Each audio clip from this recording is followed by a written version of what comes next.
Hello guys! For today, magluluto nga pala ako ng ginataang bangus.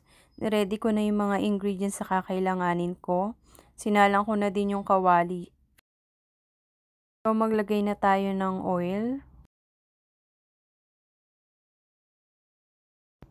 Igisa na natin ng sibuyas, bawang at luya.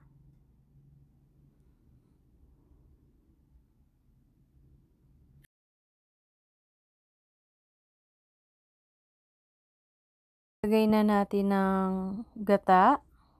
So guys, naprito ko na nga pala yung bangus. So ang gagawin ko dito is papakuluin ko lang yung gata. So nag-add pa ako ng isa pang gata. Tapos titimplahan na natin yan. Naglagay lang ako dyan ng salt and pepper and then magic sarap.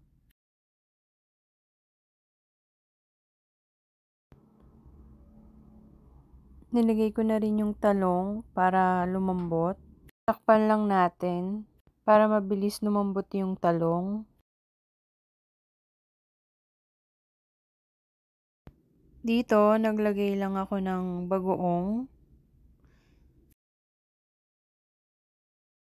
Bago haluin nating maigi. Takpan lang natin uli at pakuluin.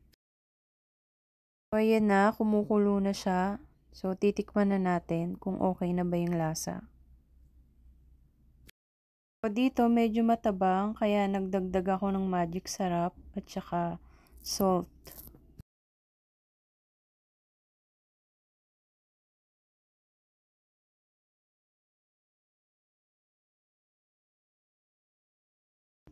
Nakalimutan ko palang maglagay ng suka, so lagyan lang natin ng konting suka.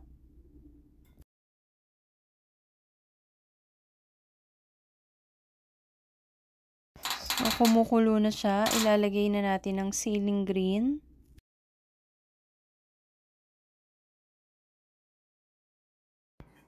Ilagay na natin ang isda. Lagay na din natin ang pechay.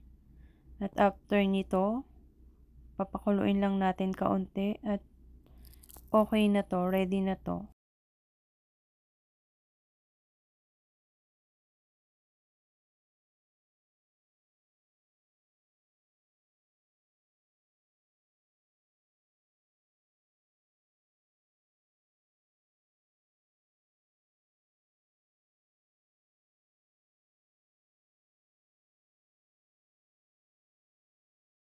So, luto na siya guys. Ita-transfer na natin.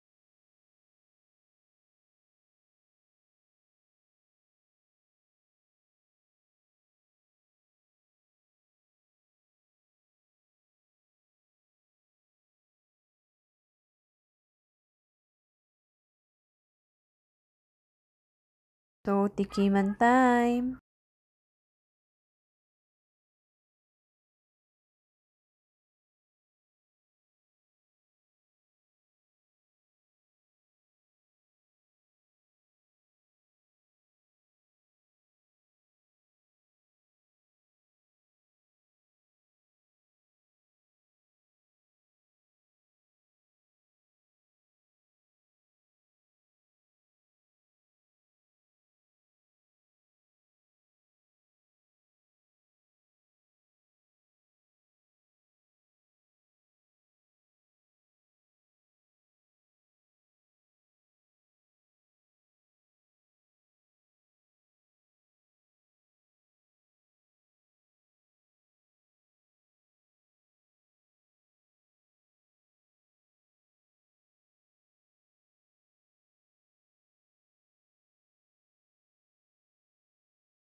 Tikiman time!